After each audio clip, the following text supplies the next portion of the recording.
Hello everyone, I hope you all are doing great. I'm back again with another video on H4 related information. Without taking time, let's proceed. In this video, I would like to talk about the next step. In last step, we discussed about the H4 applicant already received the stamping from immigration in their home country. Now they travel to the destination city in United States of America. So in this session or in this video, I'm going to talk about the first 6 months, how to invest that, to get good outcome. And I think specifically this video would be useful for those who are the first timer to travel internationally. Specifically, I would say to a developed country, and and if someone has never worked before for international client, so yeah, so it's more suitable to them, because there will be few of the challenges they might face. So let's start. Before I start, I would like to introduce myself again. My name is Rashmi Bes, and for your kind information, I am not an immigration expert on any kind of US visas or even H4 related visa. I'm not a legal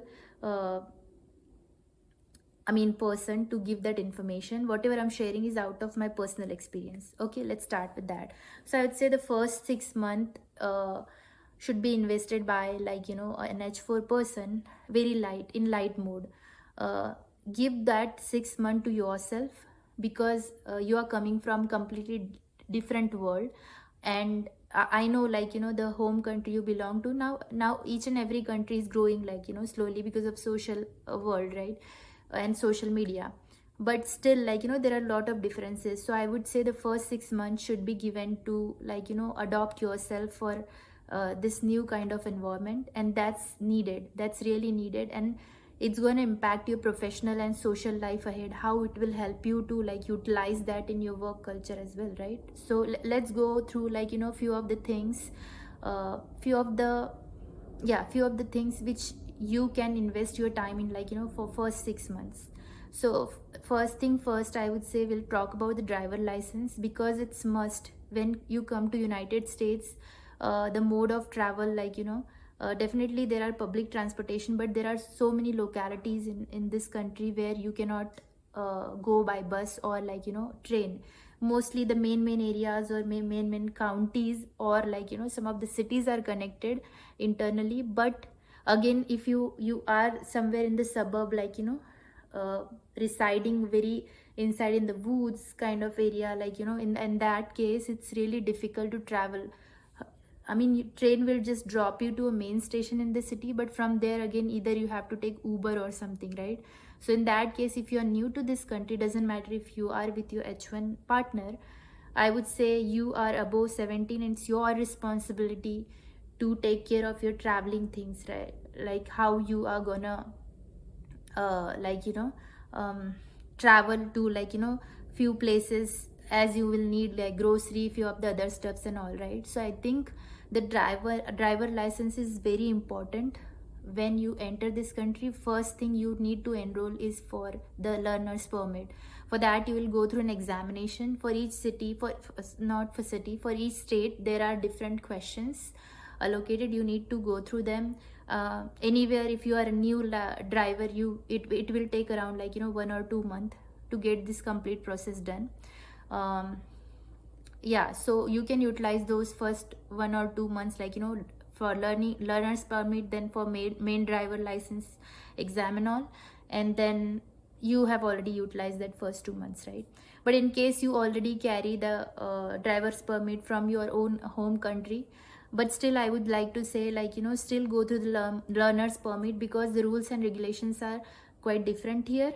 The driver's side is different here. So to understand lot of things, lot of uh, different regulations for driving, you need to, I think everyone must go through that, the the driving test here. So the first thing is that. um, let's talk about the second thing. These are not essential requirement, but I am just sharing how you can utilize the first 6 months, and how you can keep it really light mode the first 6 months. So the second thing is food. I would like to talk about, there are a lot of people coming from South Asian countries. They are vegetarian and vegan. Nothing bad about being a vegetarian and vegan. It's their personal choice, right?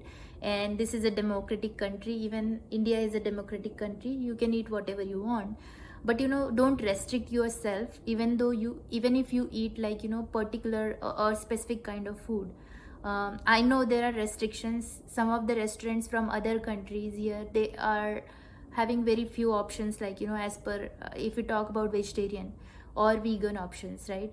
But salad is available everywhere. So let's talk about why you should visit those restaurants. I know it limits your choice of food, but if you visit the different kind of restaurant from different countries, it really helps you to talk to those people, to understand them, to learn something new. Because for past few years you just ate like that, phapda, thepla, paratha, or like dal, rice, khamni, whatever, right? You just had that specific kind of food. I'm not specifically talking about Gujarati food, I was giving an example. If we talk about Indians and you never traveled outside, you just had that specific kind of food. So try to give it a time, because you are coming here to explore something. Otherwise, why you are not in your own country, right? You came here, so you need to merge yourself, right? So I would like to say, a lot of people are not exploring the foods.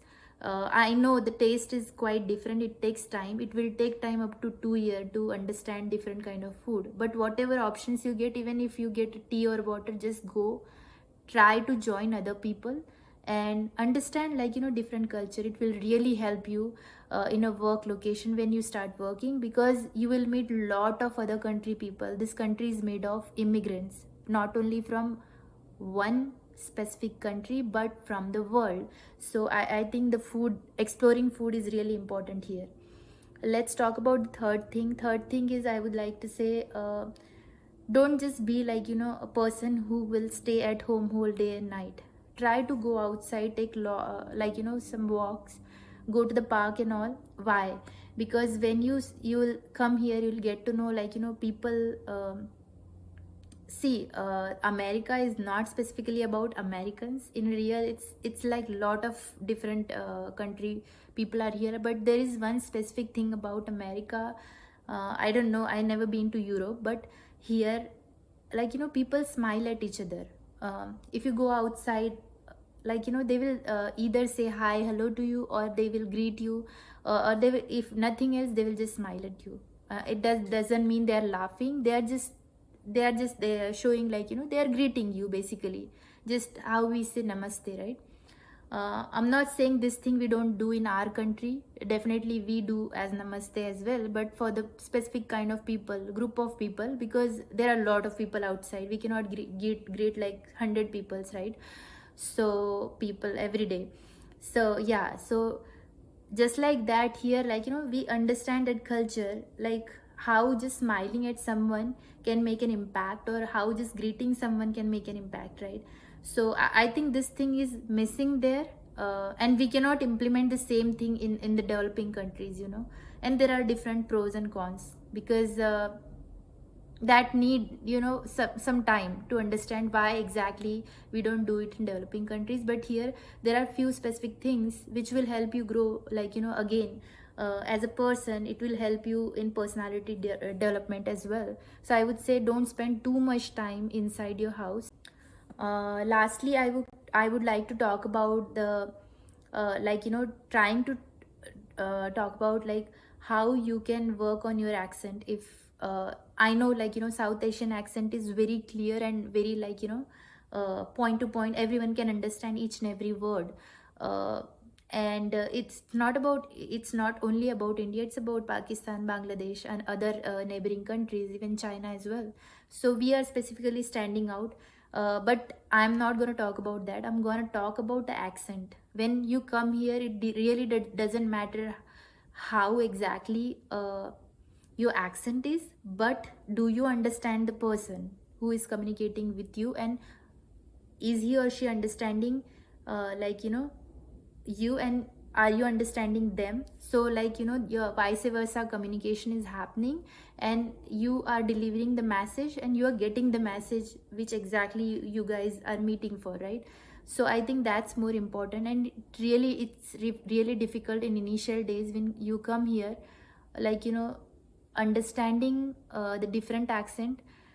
It bothers you. When I came initially, like, you know, I was not understanding anything. I was just asking repeated questions the same way the other person was asking me, can you repeat, right? So it was taking too much time for me to understand one single sentence even. And then what I did, I was just trying to like, you know, explore few things alone. I was just going, like, you know, out for shopping, even though I had no money that time. I was just going out, like, you know, for exploring things in a mall. The salespeople standing there, I was asking few questions and, like, you know, trying to communicate as much as I can. So I think, even though right now I'm not an expert in English, but yeah, I would say I came to the state where American person can understand me, and I can understand them. So we are delivering the messages correctly. And I think that's more important than, like, you know, showing like specific, oh, hulala accent. Okay. So I think um, that's more important. So just try to go outside alone as much as you can, and for grocery or like the other like, you know, other kind of shopping. Then the last one more thing I wanted to discuss about, like, you know, lot of South Asian people have their own group, either from their own state, language, or other you know, I would say similar kind of choices. I would not say it's bad thing. Definitely it helps a lot, like, you know, to explore. Like, if you're planning to study, if you are planning for some kind of get-togethers, if you're planning for similar mindset, similar skill sets, discussion, right? It's really helpful. But you know, for the people who are not merging themselves in such groups, like I'm the person, I don't have a lot of friends. I usually get merged, or I usually join a few of the groups, but I'm not kind of person who, like, you know, consistently interact with a group of or a bunch of people, calling them as a friend, because it's not my personality from the beginning. I have just one friend in India, and I'm more than happy, because my friendship is really, like, you know, a long term, it stays. But I'm not the person who stay in group, and it doesn't mean I want to stand out. It means, like, you know, I'm different kind of person, just like how five fingers are different, right? So I am just a different person. So that doesn't change anything. Okay, if you are a lonely kind of person, I would say try to be a good observer and learner. The people who are learning from the groups, who are taking help from the groups, it's good. But a person who is more solo person or like lonely person, I would say try to be a good observer, try to learn things from other, outside the world, even from your H1 partner. Try to communicate with them as much as you can, and, like, you know, be a very keen observer to learn the things. It will help you. Even doesn't matter if you want to pursue your study ahead, if you want to start working in IT, if you want to start in like, you know, uh, working in another profession, it will really help you. So I think that's all from my end. I hope it will help you guys, and thank you so much. I'll be back again with another video. Bye bye.